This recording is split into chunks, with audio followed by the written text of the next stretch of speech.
May nagkakainteresado nga ngayon sa ating pambato na si Kai Sotto, na isang koponan sa NBA.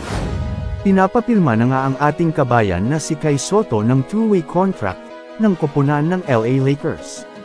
Yan ang ating pag-uusapan ngayon, at kung bago ka lang sa aking channel pwede bang humiling ng isang like at subscribe.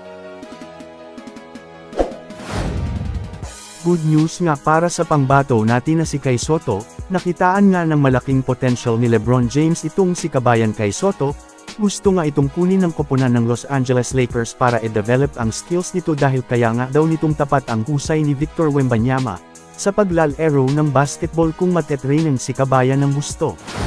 Head coach ng LA Lakers na si Darvin Ham, gustong kunin si Kai Sotto ngayon dahil malaki nga daw ang maitutulong nito sa koponan ng Lakers at hindi nga daw mahihirapan sa pagkuha ng rebound, dahil tamang-tama nga daw itong pangposte sa ilalim.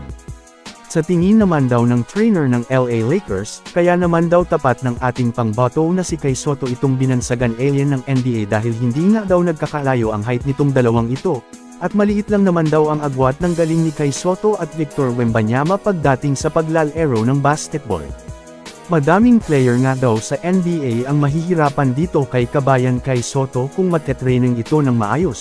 Dahil malaki nga daw ang chance nitong si kabayan Kai Sotto, kung mag-i-improve pa ang skills nito sa paglalaro ng basketball, sabi ni Darvin Ham. Malaking opportunity nga ito para kay kabayan Kai Sotto, na makapasok sa mundo ng NBA dahil bibihira nga ang nakukuhang player dito kaya't napakaswerte ng ating pangbato na si Kai Sotto, dahil pinapapirma na nga ito ng two-way contract ng koponan ng Los Angeles Lakers dahil napaka-epektibo daw itong pang-defense sa mga bigman ng NBA. May sinabi nga sa ating kabayan na si Kai Sotto si LeBron James may malaking potential nga daw si kabayan Kai Sotto sa paglalaro ng basketball, sayang nga daw kung hindi ito makakapaglaro sa NBA dahil hindi nga daw nito masusubukan ni Kai Sotto ang husay nito sa paglalaro ng basketball. Kaya nga gusto itong sabukan ng Los Angeles Lakers, at mas lalo pang pag-i-improve ang skills nito sa basketball.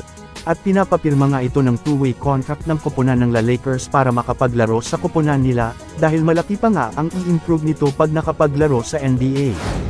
At mas lalo pa nga daw nila pa-onlanden ang skills ni kabayan Kai Sotto, dahil hindi pa nga daw ito ang full potential ni kabayan Kai Sotto kaya malaki pa nga daw ang i-improve nito sa paglalaro ng basketball. Sinabi ng 7'3" na si Sotto na babalik siya habang patuloy niyang hinahabol ang kanyang pangarap sa NBA na maging unang full-blooded Filipino na nakapasok sa liga.